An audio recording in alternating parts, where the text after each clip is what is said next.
Hi, I'm your host, Talia Baroncelli, and you're watching theAnalysis-news. Joining me today is Dr. Trita Parsi to speak about the hostilities committed by Hamas and Israel over the past weekend and the ongoing violence. If you'd like to support this program, you can do so by going to our website, theAnalysis.news, and hitting the donate button at the top right corner of the screen. Please get onto our mailing list. That way you're always updated once there's new content published.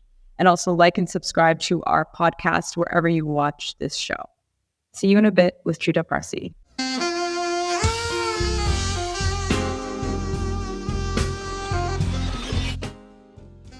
Joining me now is Trita Parsi. He is the Executive Vice President of the Quincy Institute for Responsible Statecraft. Thank you so much for joining me today, Trita. My pleasure. Thank you so much for having me. I wanted to get your response to the violence we've seen in Israel and in the Gaza Strip. A few days ago on October 7th, we saw Hamas militants cross over into Israel and indiscriminately massacre civilians. The death toll on the Israeli side is now upwards of 700 civilians, and over 100 hostages have been taken back to the Gaza Strip by Hamas militants. In response to these attacks, Prime Minister Benjamin Netanyahu has declared war on Hamas, and the Israeli military has launched an aerial campaign on the densely populated Gaza Strip.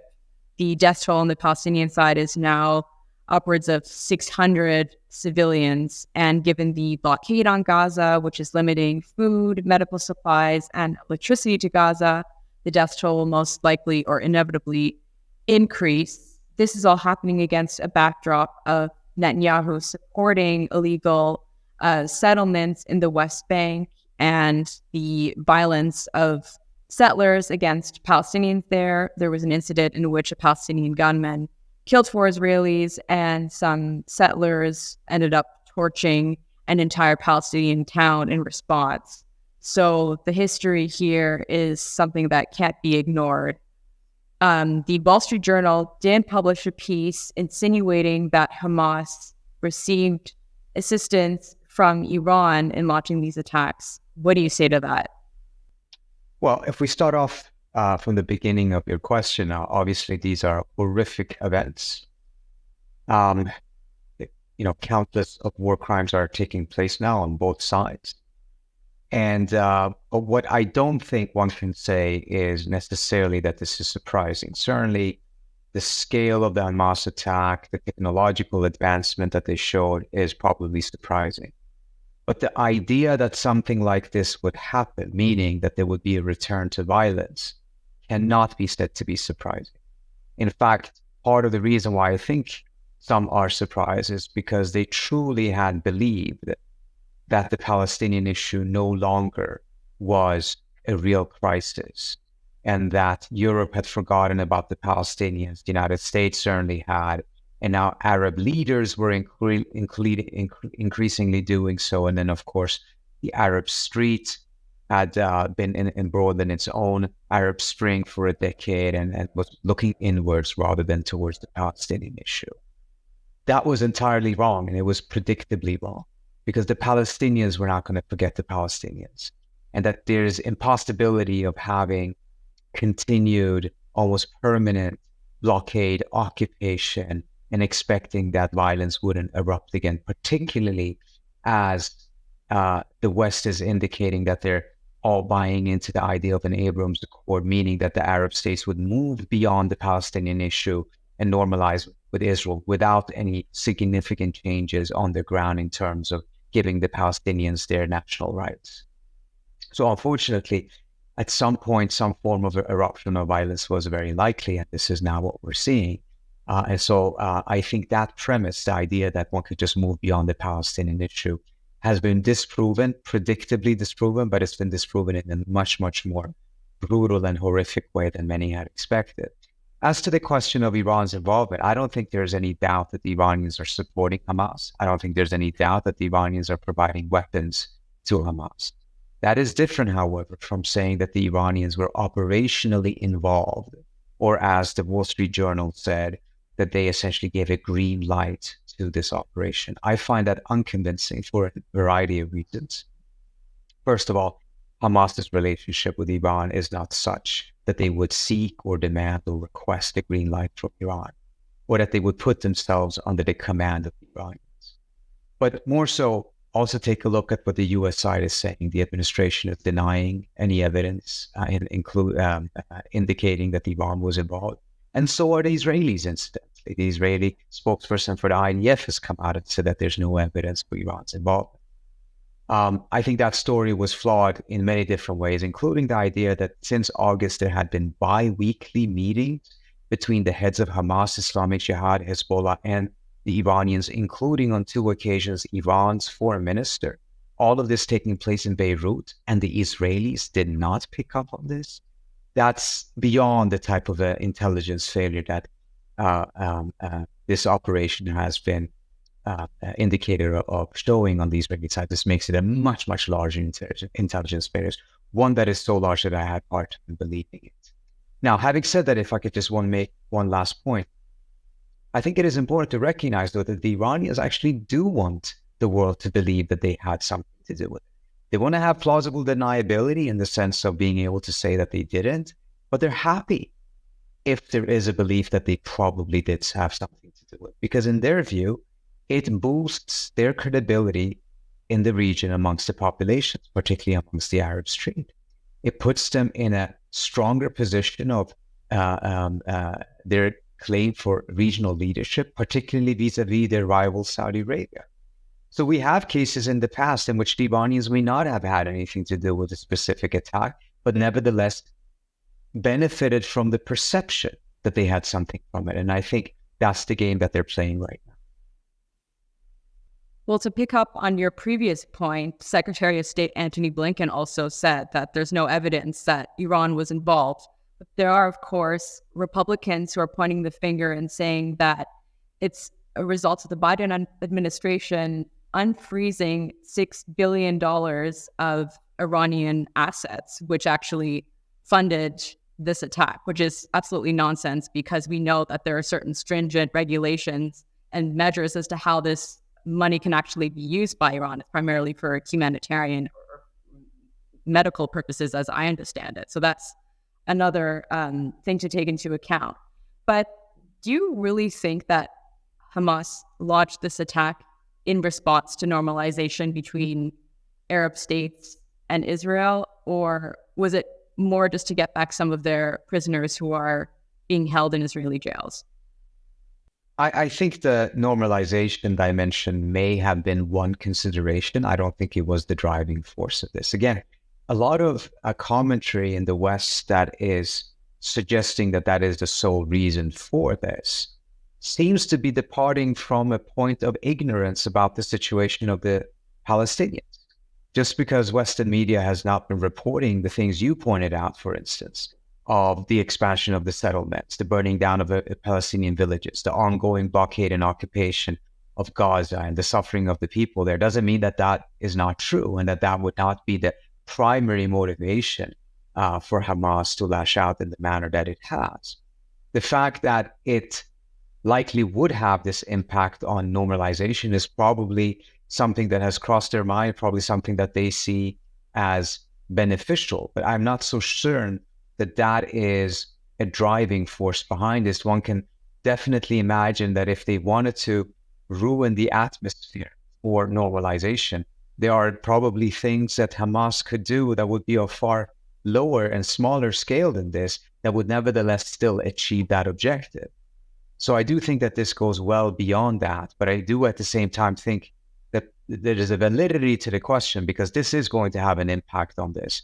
At a minimum, it seems like it's very difficult for the Saudis not to increase their ask on the Palestinian dimension of that question, which is one that probably has been the one that the Saudis were most open to sacrificing. Now I think it's going to be more difficult for them to do so, but it's happening at a moment in which the appetite for any concessions to the Palestinians are going to be essentially at zero on the Israeli side. So in the short term, that it probably makes a deal impossible. But then in the medium and the long term, of course, remains to be seen how this all plays out.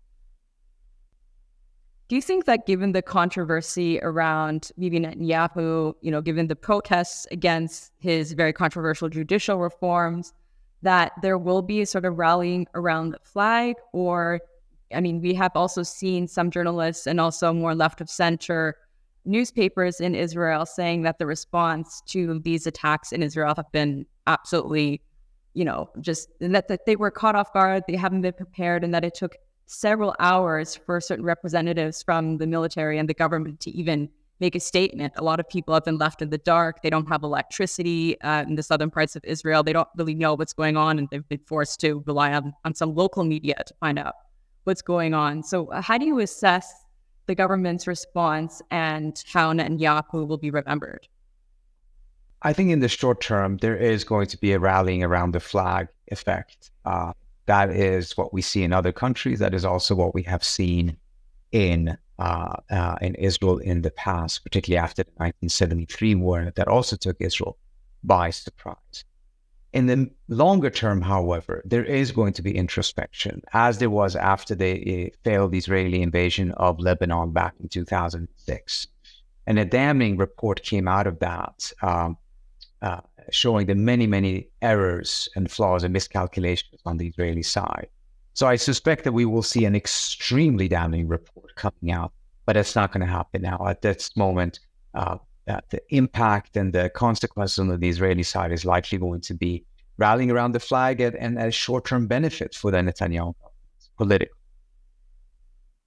Well, so far today, I haven't seen Saudi Arabia actually condemn the attacks launched by Hamas. And I do want to ask you why you think that would be, because, they've been in this process of trying to negotiate normalization with Israel. They haven't actually signed on to the Abraham Accords like countries like the United Arab Emirates, but they've been in that process, so to speak. So why is it that they haven't condemned the attacks? What political function does that serve? And after that, I do also want to speak to you about the pact that Saudi Arabia and the United States would potentially be signing. So on to the first question, I think, again, the statement that has so far come out of the Saudi government is from the Saudi Foreign Ministry. And they have taken a position similar to that of Qatar and even of Iran, in which they are blaming the occupation and they're pointing to the root causes of the conflict. And not expressing the type of condemnations that clearly the Israelis and the United States would want to see. Now, why is that? Well, the foreign ministry has taken a more traditional Saudi position on this over the course of the last couple of years. And then the statements coming out of MBS, the Crown Prince, have oftentimes differed, sometimes quite substantially. We have not seen any commentary from MBS on this yet. And that's going to be very interesting, not only in and of itself, but also to see whether there is daylight between that statement and that which came out of the foreign ministry. Why wouldn't the Saudis express themselves in this way? I think, well, part of it is, again, at a moment in which the Palestinians are resisting, eyes are going back to the Palestinian issue, the suffering of the Palestinians. It's a moment it's very difficult for the Saudis to suddenly look as if they're indifferent to that, particularly if other countries, Iran and others, are expressing a position that looks at the root causes, avoids a condemnation of Hamas, etc., or even tries to take credit for what is taking place there. And that puts the Saudis in a difficult bind, a bind that was always likely to happen at the end of the day, because all of these normalization conversations have taken place in a context in which the assumption has been that the Palestinian issue is dormant and it is going to remain largely dormant, that it's not really something that needs to be addressed. That has now been conclusively disproven wrong and dangerous. Now, as to the question of what's in such a deal, I think the administration, the Biden administration, really picked it up where Trump left it off. They've been pursuing the very same policy as Trump when it comes to this issue, but perhaps with the aim of outdoing Trump by being able to get Saudi Arabia, which is obviously a much bigger prize than to get the UAE to normalize with Israel. In order to achieve that, they're going to immense lengths in terms of the type of concessions that they are considering offering the Saudis, which includes a security pact, and there's never been one between the United States and Saudi Arabia, an Article 5 type of security pact, which would bound the United States to defend the Saudi kingdom, as well as nuclear concessions that would grant the Saudis enrichment capacity, access to the fuel cycle without the type of extremely strict restrictions that was put on the Iranian nuclear program. These are frankly concessions that just 8 months ago were unthinkable. And now it's something that the Biden administration is seriously considering, which I frankly think is showing a degree of desperation on the administration side. I think they're negotiating this in a way that is really letting MBS just demand more and more and more, and the administration giving more and more and more without really getting anything of particular value to the United States in return. And particularly when it comes to regional stability, since it's not really addressing the Palestinian issue, but ignoring it, it lays the ground for even more violence down the road, unfortunately. Well, yes, you mentioned that this particular security pact, which obviously hasn't been signed yet, but would require the Senate signing a treaty, Congress signing a treaty, or perhaps being passed by a presidential executive order. It would guarantee Article 5 NATO-style security guarantees to Saudi Arabia. But there are two big things which you would think would stand in the way of this. And this is the 5-year anniversary or commemoration of the killing of journalist Jamal Khashoggi, as well as a 2016 declassification of documents resulting from a joint Senate and Congress inquiry into 9/11 by former Senator Bob Graham, which actually did show that there were ties between the perpetrators of the 9/11 attack and Saudi Arabia. So how is this even possible that they could, in light of these two grave instances, actually continue negotiating this security pact? I think you're putting your finger on something very important. I think a lot of people thought that this is so unlikely that they didn't pay attention to it. And they didn't think that the administration was serious. And now it's become reality that this is actually very seriously considered, and the administration is considering extreme concessions to the Saudis on this issue.